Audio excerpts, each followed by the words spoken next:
भाजपा की हार में ही देश के और उत्तराखंड के किसानों की जीत है। और ये सारा लेखा जोखा जो डबल इन करने की बात करते थे, इनकम जो डबल इंजन की बात करते थे, उन्होंने किसानों के साथ डबल धोखा किया है। दिल्ली में भी धोखा, उत्तराखंड में भी धोखा। जो किसानों की आय दोगुनी करने की बात किया करते थे, उन्होंने आज किसानों की आय प्रतिदिन 27 रुपये कर दी।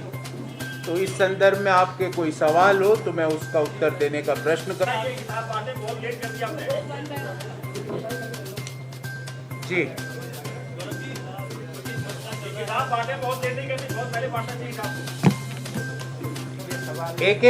एक सवाल ले ले भाई साहब। आप कुछ पूछ रहे थे, फिर मेरे बंधु मतलब सुबह जल्दी बांटना चाहिए था आपको। अच्छा, मुझे लगा मैं 10:30-11 बजे आ गया था, तो अब तक क्यों नहीं बांटी।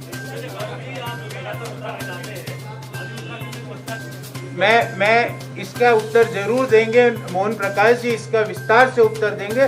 पर खेती और किसानी पे कोई सवाल हो तो उसका पहले डिस्कशन कर लें, फिर मैं मोहन प्रकाश जी से आग्रह करूंगा कि आपका विस्तार से उत्तर देंगे। एक बात, किसानों का कर्ज माफ ही नहीं होगा, किसानों के साथ भेदभाव भी खत्म किया जाएगा। 8 लाख से ज्यादा किसान उत्तराखंड के कृषि सम्मान निधि पाने के लिए एलिजिबल है, पर 81,000 को अभी तक कुछ नहीं मिला। क्यों नहीं मिला? और वो भी कोरोना आपदा के दौरान, क्योंकि आपदा के दौरान जो उत्तराखंड की सरकार है वो 2 ही काम कर रही थी। एक तो मेडिकल घोटाले कर रही थी, और अगर दूसरा कभी मेडिकल घोटाले के बाद समय मिलता तो महिलाओं की फटी जीन्स पर टिप्पणियां कर रही थी। ये 2 काम कर रहे थे कोरोना पे। जब पूरा देश, पूरा उत्तराखंड कोरोना की त्रासदी झेल रहा था, तो यहाँ मुख्यमंत्री के 2 काम थे, या तो घोटाले करो, फर्जी घोटाले करो। देश में देवभूमि का नाम मजाक बनाया इन लोगों ने। किस तरह से टेस्टिंग हुई, किस तरह से क्या हुआ, वो सब आपको पता, और उस पे भी विस्तार से हम एक प्रेस कॉन्फ्रेंस करेंगे आगे आने वाले दिनों में। पर मैं आपको विश्वास दिलाता हूं, ऋण माफ ही नहीं होंगे, किसानों के साथ भेदभाव भी खत्म होगा।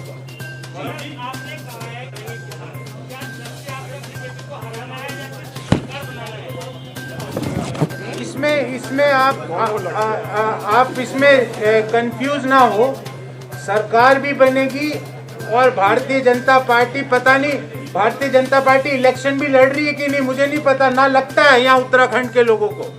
मैं तो जो ट्रेंड है, इकोनॉमिक्स में एक ट्रेंड होता है, जो ट्रेंड चल रहा है ना, आगामी 2-3 दिन में ऐसा भी हो सकता है कि मुख्यमंत्री इस्तीफा देके बोले मुझे भी कांग्रेस में शामिल कर लो। गौरव जी मेरा आपसे एक साथ हत्या की बात करें, आपके सरकार में किसान हत्या की क्या गारंटी अगली सरकार आदि किसान हत्या नहीं करेंगे? मैं आपको जो भी बात कहता हूँ आदरणीय साथी, वो तर्क के साथ कह रहा हूँ। आप एक तो हत्या ना बोले या आत्महत्या। तो मेरा आपसे एक ही गुजारिश है कि जो यूपीए के दौरान जो किसानों की स्थिति थी वो आज बदतर हुई है, खराब हुई है। एमएसपी का मैं आज जैसे आपको उदाहरण दूं आदरणीय साथी, तो अगर एमएसपी की बात करें तो यूपीए में 2006 से 14 के बीच गेहूं में एमएसपी 87% बढ़ी, अरहर में एमएसपी 205% बढ़ी, मसूर में एमएसपी 90% बढ़ी। और यही आंकड़ा अगर हम पिछले 7 सालों का देखें तो गेहूं में एमएसपी मात्र 43.9% बढ़ी, तूर में एमएसपी मात्र 46% बढ़ी। तो हमने एमएसपी को भी बढ़ाया, एमएसपी के दामों को भी बढ़ाया, एमएसपी के दायरे को भी बढ़ाया। और आपको याद होगा कि 2009 में केंद्र सरकार ने 7.5 लाख करोड़ रुपए के कृषि ऋण माफ किए थे। जो दिल्ली में केंद्र सरकार जब यूपीए की बनी तो पहला काम किसानों के कर्ज माफी का किया था। तो ये सारा हमारा इतिहास है, हम धोखेबाजी नहीं करते साथी, क्योंकि हम ये नहीं कि यहाँ कुछ बोल दिया, बरेली में कुछ बोल दिया, टेलीप्रॉम्प्टर में कुछ चल गया तो कुछ और बोल दिया।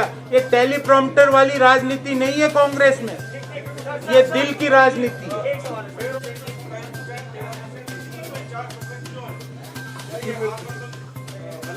मैं बेरोजगारी पे विस्तार से आपको जवाब दूंगा, इस पे प्रेस कॉन्फ्रेंस भी करूंगा, पर आपको एक शॉर्टली आपको एक जवाब देता हूं कि जो बेरोजगारी है देश में, मैं नहीं कह रहा, ये भारत सरकार का ही आंकड़ा है, 45 साल के निम्नतम लेवल पर है बेरोजगारी, सबसे हाईएस्ट लेवल पर।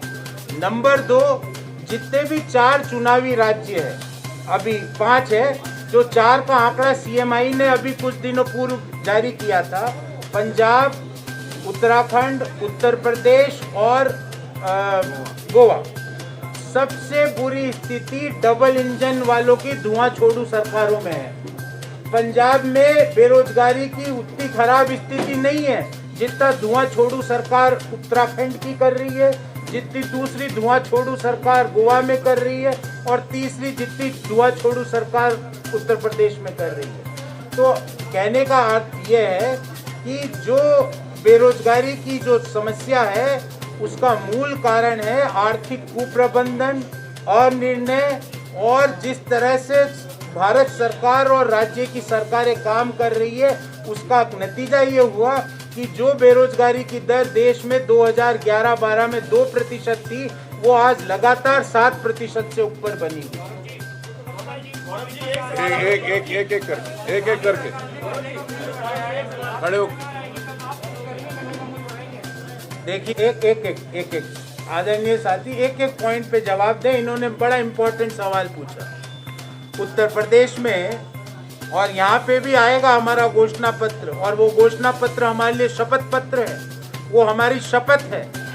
तो आपने देखा होगा उत्तर प्रदेश में भी प्रियंका गांधी जी ने क्या बात करी, पॉलिटिक्स ऑफ परफॉर्मेंस की बात करी, महिलाओं के सशक्तिकरण की बात करी, किसानों के MSP की बात करी, लोगों के मेडिकल बिल को माफ करने की बात करी, लोगों के बिजली बिल को हाफ करने की बात करी। हम तो पॉलिटिक्स ऑफ परफॉर्मेंस की बात करते हैं, हम कभी पॉलिटिक्स ऑफ पोलराइजेशन की बात नहीं करते। रही बात उत्तराखंड की, निश्चित रूप से घोषणा पत्र में इसके बारे में विस्तार से आपके सवाल का उत्तर जरूर होगा। उत्तर प्रदेश और उत्तराखंड की तमाम छोटी बड़ी खबरों के लिए देखते रहिए समाचार उत्तर प्रदेश उत्तराखंड, खबरों की दुनिया। जुड़ने के लिए चैनल को सब्सक्राइब करें और लेटेस्ट न्यूज़ अपडेट के लिए बेल आइकन दबाएं।